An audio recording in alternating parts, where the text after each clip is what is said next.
Medina शिगरी, आप देख रहे हैं मेरा यूट्यूब चैनल। सब्सक्राइब करना आपने भूलना नहीं और अपने कमेंट से भी जरूर आगाह कीजिए, अपने फीडबैक से आगाह कीजिए। आज के वीलॉग में हम बात करेंगे इमरान खान साहब, जिनकी गिरफ्तारी 5 अगस्त को अमल में आई और 4 माह गुजरने के बाद उन्होंने आज जेल से पहली बार सहाफियों के साथ गैर रस्मी गुफ्तगू की, जिसमें अहम पैगाम दिया। पैगाम क्या था और पैगाम किसके लिए था, उस हवाले से गुफ्तगू करेंगे। इस पैगाम के 4 अहम नुकात हैं, 4 अहम बातें उन्होंने की हैं। पहला तो ये कि पीटीआई इलेक्शन जीत रही है क्लियरली। दूसरा ये कि जेल में उनको किसी किस्म की मुश्किलात का सामना नहीं है, वो बिल्कुल मुतमईन है, उनको कोई नहीं फर्क पड़ता कि उनको कितने तवील अरसे तक उनको जेल में रख लें और अब जेल उनके लिए इबादत है, वो कह रहे हैं। तीसरा ये कि 9 मई के वाकयात को उन्होंने लंदन प्लान का हिस्सा करार दिया है। चौथा ये कि जनरल बाजवा ने डोनाल्ड लू के कहने पर उनकी हुकूमत गिराई और वो जनरल बाजवा और अमरीकी ऑफिशियल्स को बतौर गवाह अदालत में बुलाएंगे। चौथा पैगाम किसके लिए था, आज हम इस हवाले से जरा बात करते हैं। जाहिर है नेचुरली जो रियल प्लेयर्स हैं, जो rules of the game set करते हैं, ये पैगाम उनके लिए था और खान साहब उनको बता देना चाहते हैं कि अगर साइफर केस में उनको रगड़ा लगाया गया, उनको मजीद ग्रिल किया गया, तो फिर वो ये मामला जनरल बाजवा और अमरीकी ऑफिशियल्स तक लेके जाएंगे, डोनाल्ड लू तक भी लेके जाएंगे। और ये जानते हुए भी कि जनरल बाजवा तो अदालत में पेश नहीं होंगे, लेकिन उन्होंने ये पत्ता फेंक कर ये साबित किया है कि वो अपने मौकिफ से ना तो पीछे हटने को तैयार है, ना ही उसमें कोई फ्लेक्सिबिलिटी का मुजाहरा करने को तैयार है। तीसरा पैगाम भी इसी से जुड़ा है, जिसमें वो बता रहे हैं कि 9 मई के वाकयात भी लंदन प्लान से जुड़ा है और वो ये मजीद बताने की कोशिश कर रहे हैं कि 9 मई के वाकयात में पाकिस्तान तहरीक इंसाफ के वर्कर्स नहीं इन्वॉल्व थे, बल्कि वो एजेंसीज के बंदों ने, उनके लोगों ने जो है ये वाकयात करवाए थे और पाकिस्तान तहरीक इंसाफ के, ताकि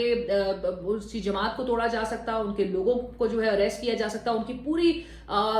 स्ट्रैटेजी को काउंटर किया जा सकता और ताकि इलेक्शन से कबल नवाज शरीफ साहब के लिए एक राह हमवार की जा सकती, उनकी मुल्क में वापसी जो है वो मुमकिन बनाई जा सकती। पैगाम 3 और 4 वो इसलिए दे रहे हैं कि उनको पैगाम 1 और 2 बहुत कुछ वाजे करता दिखाई दे रहा है। एक तो ये कि इलेक्शन जो है वो पाकिस्तान तहरीक इंसाफ जीतती हुई दिखाई दे रही है और फिर ये कि जेल में चाहे उन्हें जितने भी लंबे अरसे तक रख लें उनको कोई फर्क नहीं पड़ता। और फिर तीसरा ये कि मकबूलियत को देखते हुए वो अब इस बात से खौफजदा हैं कि उनके मुखालफिन कहीं इलेक्शन से ही ना भाग जाए। इन पैगामात के सामने आने के बाद इंटरेस्टिंगली पुराने और नए चेयरमैन की पॉलिसी के कंपैरिजन भी सामने आ रहे हैं। लेकिन नोट करने की बात यह है कि पुराना चेयरमैन ही ये तय कर रहा है कि पुरानी एस्टैब्लिशमेंट को पुराना सिग्नल ही पुराने तरीके से किस तरह से देना है और तमाम जो कार्ड्स हैं वो पुराने चेयरमैन के ही हाथ में है। इमरान खान साहब की ये गुफ्तगू कहीं मीडिया पर नशर नहीं हुई, कोई क्लिप नहीं चला, कोई विजुअल सामने नहीं आया,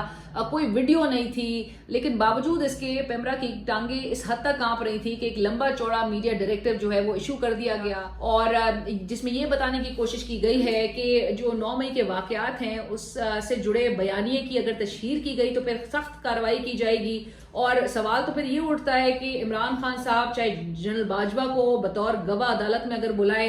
या फिर वो लंदन प्लान से 9 मई के वाकयात को जोड़ें, तो इससे किस तरह से आइन की खिलाफ वर्जी हो रही है, जिसमें पेमरा इतना लंबा चौड़ा एक डायरेक्टिव इशू कर देता है। सुना था जिस तरह से इमरान खान साहब के ओपोनेंट्स भी कह रहे थे कि इमरान खान साहब जेल में रहेंगे, 1 दिन 2 दिन नहीं गुजार सकेंगे, लेकिन आज उनके मुखालफिन ये तक कह रहे हैं कि उनको 8 कमरे मैसर किए हुए हैं, उनको तमाम फैसिलिटीज जो हैं वो प्रोवाइड की हुई हैं और उस पर गिले शिकवे उनके ओपोनेंट्स, वही मुखालफिन जो कि इमरान खान साहब के हवाले से कहते थे कि ये मुश्किल है ये ज्यादा वक्त गुजार सकें और एक बार जेल में जाएंगे तो फिर इनको पता चलेगा। लेकिन हमने भी यही सुना था कि जेल में जाने के बाद लोग अमूमन जो है वो कमजोर हो जाते हैं, वीक हो जाते हैं, टूट जाते हैं, लेकिन यहाँ तो उल्टा ही मामला नजर आ रहा है। इमरान खान साहब ना सिर्फ एक पूरी स्ट्रैटेजी तरतीब दिए हुए हैं, वो मुसलसल वहाँ जेल के अंदर बैठ के जो रियल प्लेयर्स हैं, जो हकीकी प्लेयर्स हैं इस गेम के, उनको ललकार रहे हैं,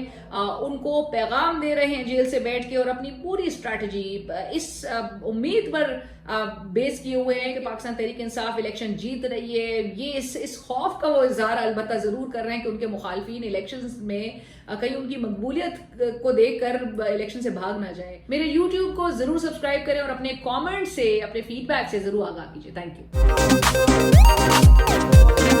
यू।